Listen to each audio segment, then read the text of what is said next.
I know a few good stories.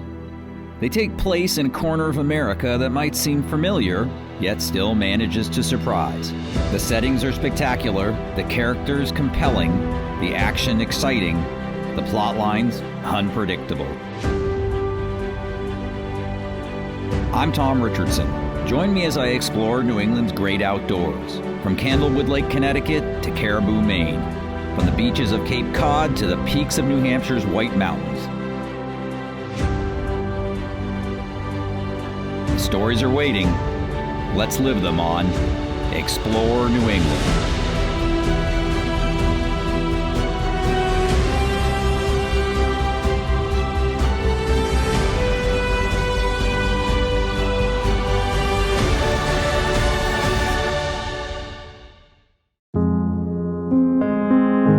Explore New England is presented by your New England Ford dealers, your local REI co-op.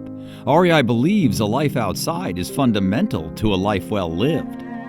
Campers Inn RV and visitnewengland.com. Additional funding for this episode was provided by the Block Island Tourism Council.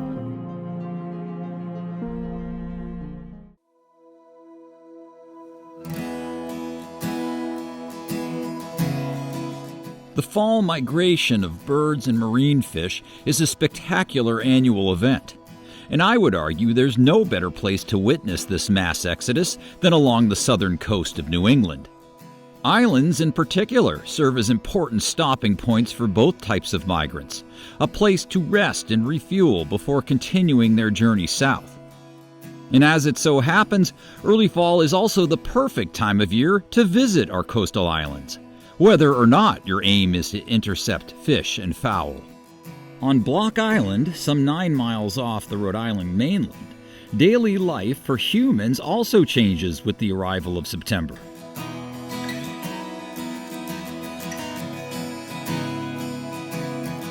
The frenetic pace of summer life quickly dissipates.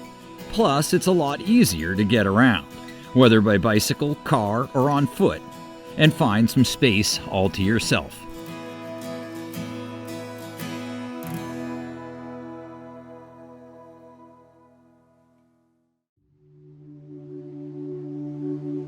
Surf fishermen in particular welcome the fall season, as migratory species such as striped bass and bluefish feed more heavily and closer to shore as they prepare for their departure to warmer waters. One angler who's attuned to the behavioral patterns of Block Island game fish is year-round resident Hank Hewitt. Jesus, man, I feel like we're forging through a jungle. And remember, this is the least aggressive area.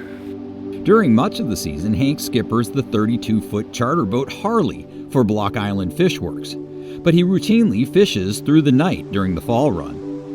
To say he's obsessed with fishing is an understatement, and his enthusiasm is infectious, as I soon learned when he brought me to one of his favorite striper spots. So you make all these plugs? Yeah, I haven't used commercially made lure in the surf, aside from metal, in about 6 years. Wow, can I see that?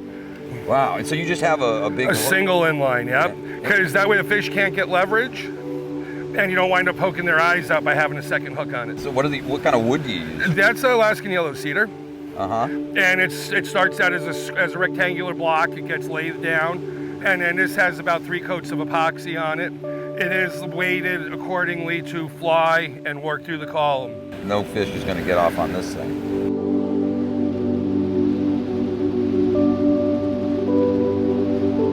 So what you want to do is go across the wind, okay, and get this just working on the face of the wave. A little bit of a pop, keep it coming, right down in through here. You don't have to kill it, nice easy cast. Oh, that thing slings it, man. And then... Okay, yeah, so you're jerking it. You can if you want. See how I was making that little bit of a commotion? Yep. Then I'll let it get to the face of the wave. Put the reel on top. Come down with your left hand and get a good snap on it. Okay, keep the reel on top of the rod. That's good form and you get the most out of it. Sure. This stick is pretty nasty. This will get you done. Hey Hank, I had a hit. Yeah, nice. They come up. Oh, They'll get you. So this is a place that at first light you start. Where I'm losing confidence in this is that the waves aren't standing on the bar. Okay, the fish could be around, but until you really have the white water, you can either have some fish or not. It's going to be reactionary. My suggestion is we go down to the south side and work around some of the bar and reef formations out there. okay, yeah. Because that'll have fish associated with it pretty much all day. We ain't got to come up on the surface. Right. When this is in full swing, what you'll have at first light is gannets clustered right outside the waves. Okay. My best times out here is when that wind is coming this direction, no less than 12 knots, sometimes gusting up to 20. Really? Basically what's going on here is if there's fish around, there's really nothing concentrating them, and they don't have an advantage because you need the white water. But I think for right now, just with the way the structure is on the south side, we go work down around some of the pieces down there.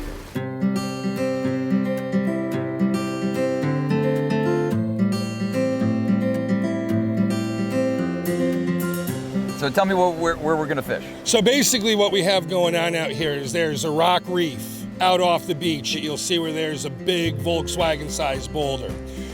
What basically happens is that water comes over the bar, filters back out, so you get a bit of a longshore sweep in the trough there.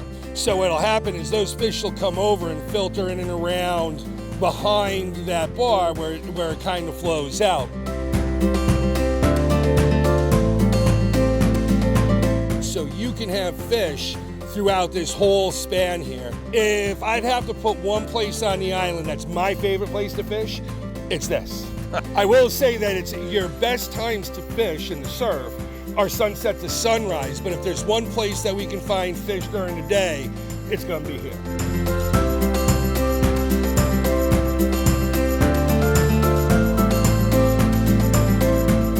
With the tide rapidly receding, and with it our hopes of hooking a fish, we made the hard decision to pull the plug on the morning's surf casting session.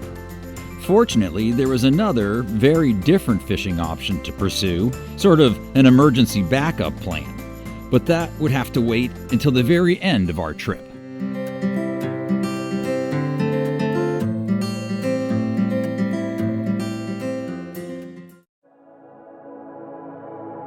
Unlike striped bass, lighthouses are usually right where you hope to find them.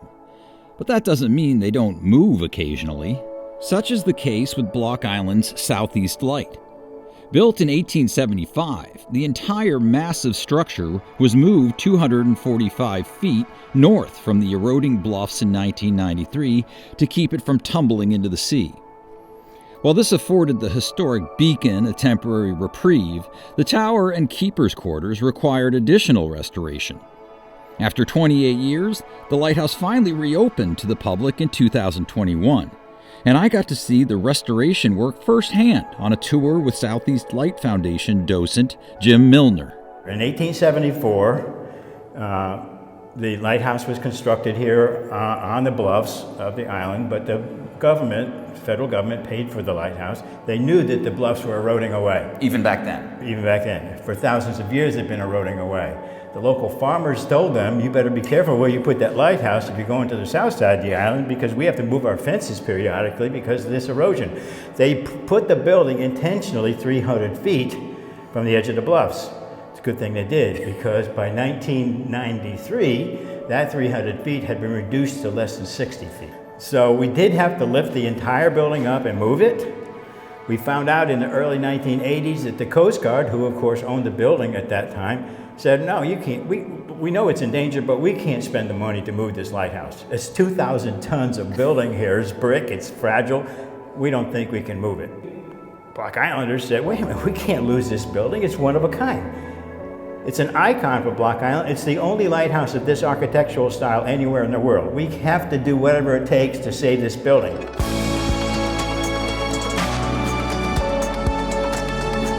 It took us 10 years and 3 acts of Congress, but a foundation was formed and we obtained ownership of the property from the federal government, and we own the building today.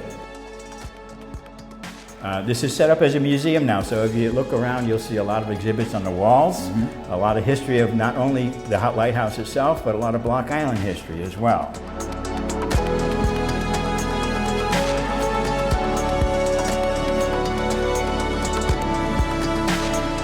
So the house itself is divided as a mirror image duplex. We always had 3 families that lived in it in the early years. The foundation has restored the tower in 2019, but the home itself, the residence where the lighthouse keepers lived, was in kind of sad condition over all the years that it's been sitting here. We had a contractor, a local Rhode Island contractor, who specializes in lighthouse restoration. And in 2020, we had COVID, so we didn't have the lighthouse open at all. It gave us the perfect opportunity to do some work inside of the residence itself. And you'll see when we go through here how beautiful this restoration is.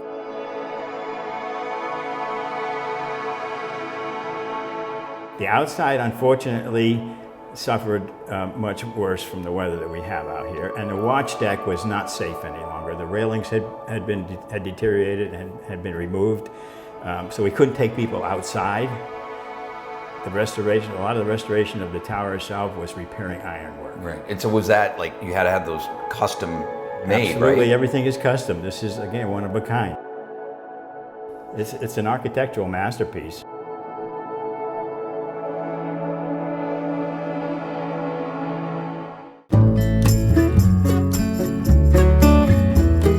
While many people consider fall the best time to visit Block Island, finding a place to stay can be a challenge, as many of the island's hotels, inns, and B&Bs close for the winter. Fortunately for me, the historic Spring House Hotel welcomes guests until the first weekend in October. Built in 1852, the Spring House offers sweeping views of the ocean and manicured grounds, and is located within easy walking distance of Old Harbor and its many shops and restaurants.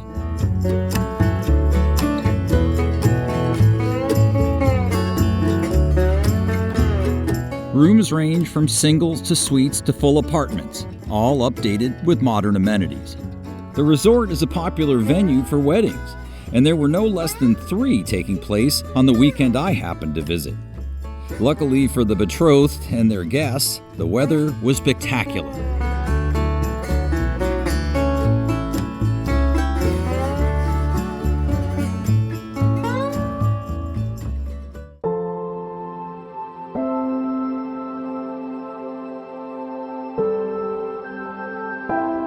Another person who was enjoying the warm, sunny fall weather was Kim Gaffett of the Nature Conservancy, who manages the Conservancy's bird banding program on Block Island.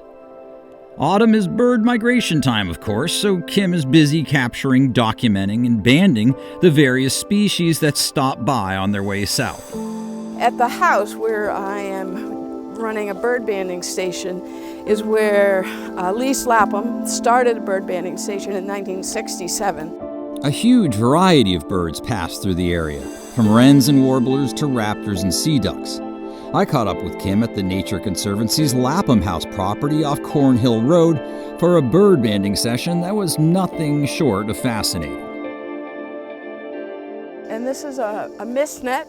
This is what I use. You can't see it. It's very light, like a mist. Right, yeah. Yeah. So that when a bird flies in the net and it falls into this pocket, it's like you running across the yard and hitting a hammock. Yeah, right. In the middle of the night.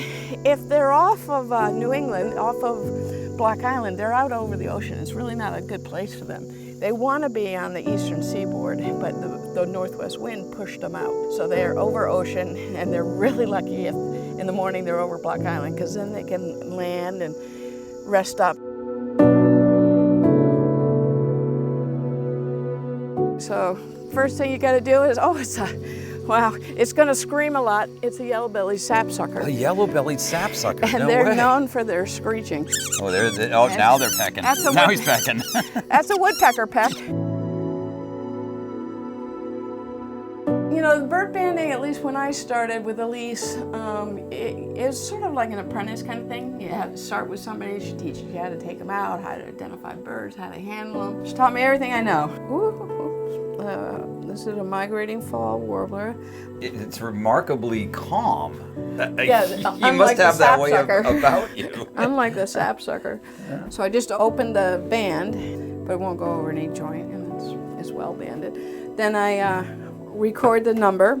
Then I'm going to look for fat, which is kind of hard to show, but I'm going to blow its feathers back. And what I'm seeing is all red muscle. So that's good. It means fat is good. It's a sign of migratory health. It's got enough energy to keep going. Want a Nashville warbler? Wow, it's so tiny. I know, they're small. They're really small. This one's very calm, and it has a 2 fat, so it's pretty healthy, ready to go. Now you are able to... Oh, there he goes. Have a good rest of your trip.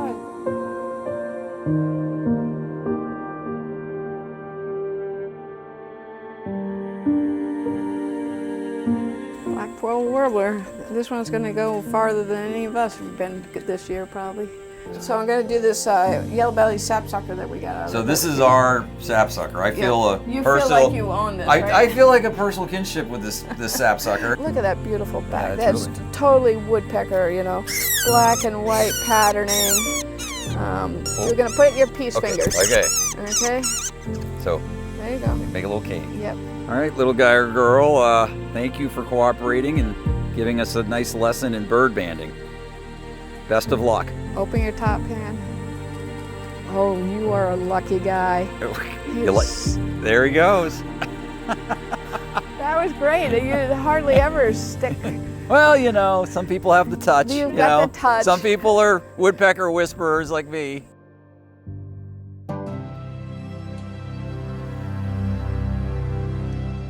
Block Island is unique among the major islands off New England in many ways, including the fact that 40% of its land is protected from development.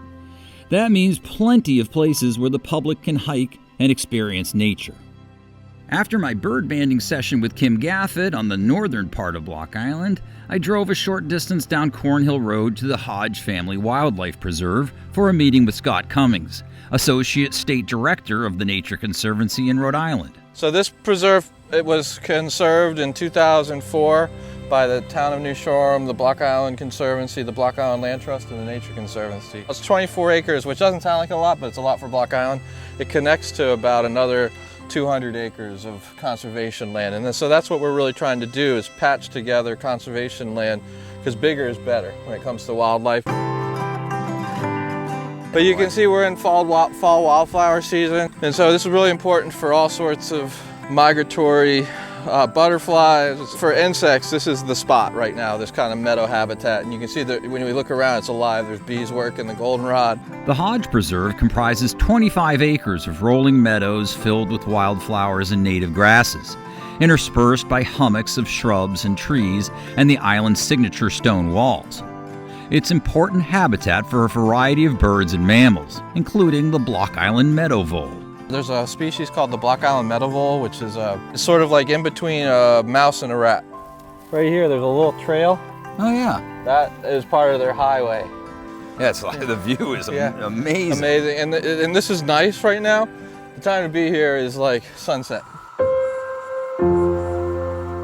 So this is Middle Pond. It's one of the larger freshwater ponds we have, mostly freshwater ponds. The ocean, you can see just on the other side of that dune system.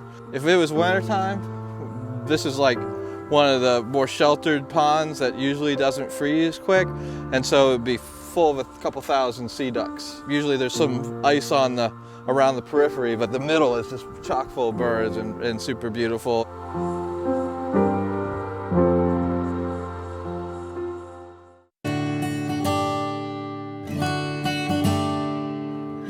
With so much protected land available, visitors to Block Island have no shortage of places to hike and explore. Not far from the Hodge Family Preserve is an open-air installation meant to invoke mindfulness and contemplation. So we're at the Labyrinth on Block Island. It's actually a place where people can come and just relax and chill out. It's not necessarily a maze. It's more of like a Zen experience. It starts and it winds around back and forth until you get to the center, and then you retrace your steps. And by the time you've done the whole thing, you're supposed to be in a more clear headspace. It's a cool way to get out, another way to get out and enjoy The outdoor is on Block Island, right? Absolutely. And we have a lot of those, but this is one that people might not know about. While visitors are out exploring Block Island's public spaces and hiking trails, they should keep an eye out for one of the hundreds of glass floats hidden around the island. Modeled after the glass floats used to buoy the nets of Japanese fishermen, the Block Island floats are numbered, dated, and stamped with the likeness of the island. They're considered rare collectibles and have attracted so-called float hunters from all over the country. It's a finders keepers treasure hunt. It's also a public art installation because they are pieces of art that are created by a glass artist out of Wakefield, Rhode Island named Eben Horton. And every year, basically, he comes out and he hides 500 or so of these. They're hidden on almost all beaches and trails. And if you find one, it's one per seeker per year. The other great thing about it is that it gets people out on the trails of Block Island where they might have come here for something else and they hear about the glass float project and they're like, we're gonna get out on trails and try to find one. It's a really, really cool project.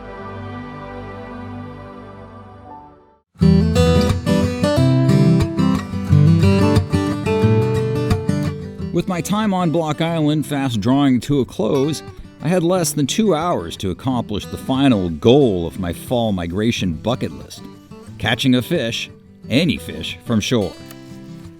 In what can only be termed a piscatorial Hail Mary, I met Hank Hewitt at the Coast Guard Station parking area where I rigged a fly rod and headed for the beach that borders the inlet leading into Great Salt Pond. Yeah, so you tie these yourselves, right? Oh yeah. I won't use. I haven't. Let's see. Since I was 10 years old, 1984, I have not put a commercially made fly on my line that I caught fish on. So this imitates a sand eel? It's gonna do a sand, or it could do a spearing. Yeah. You know, I mean, sometimes if the fish come in here gangbusters, they got the feeding bag on. They're gonna hit it if it moves. That'll get in front of them. Our quarry, false albacore, also known as albies, a member of the tuna tribe that visits the island's inshore waters from late summer through fall. The powerful and notoriously elusive fish are no sure bet, and despite seeing several feeding schools pop up around the channel and inside the pond, none appeared within casting range. Oh, there they go, right in the middle. There's so many pods of them though. Are there? Yeah, Yeah. good. Right behind that boat. Oh man, look at them going way up in there. Oh yeah. So the albies will they just kind of cruise up and down, back and forth? Or they'll stem and then they'll push in, or they'll come in and they'll corral in here. Sometimes they'll be sitting in the main current over on that side. I mean, the very first false albie I caught in the channel here was right in this area. So I had the sinking line on with about, again, a fathom shot of line. That fly hit the water. I went to get my first strip in and it exploded and took off. It was the splash of the fly that triggered it. So I mean, they're moving around. You never know when they're gonna cruise in or cruise out. You can't chase them down. They're so much faster than you. Yeah. But this swirl in this eddy pocket here will have them cruise in and out, or they'll push in. But if you see them in the channel, just because they might be over there doesn't mean with as fast as they can swim, that they don't run right through here. Yep. The only option was repeated blind casting in the hopes that a school would swim past at just the right time to see my fly. With the minutes ticking down to my scheduled departure on the ferry, I was about to concede defeat when a school of albies magically erupted some 20 feet from the beach. I stripped my fly twice, and well, the rest will serve as proof that magic can and does happen on Block Island, especially in the fall. They got some shoulders. Well done, man. Way to stick with it, brother.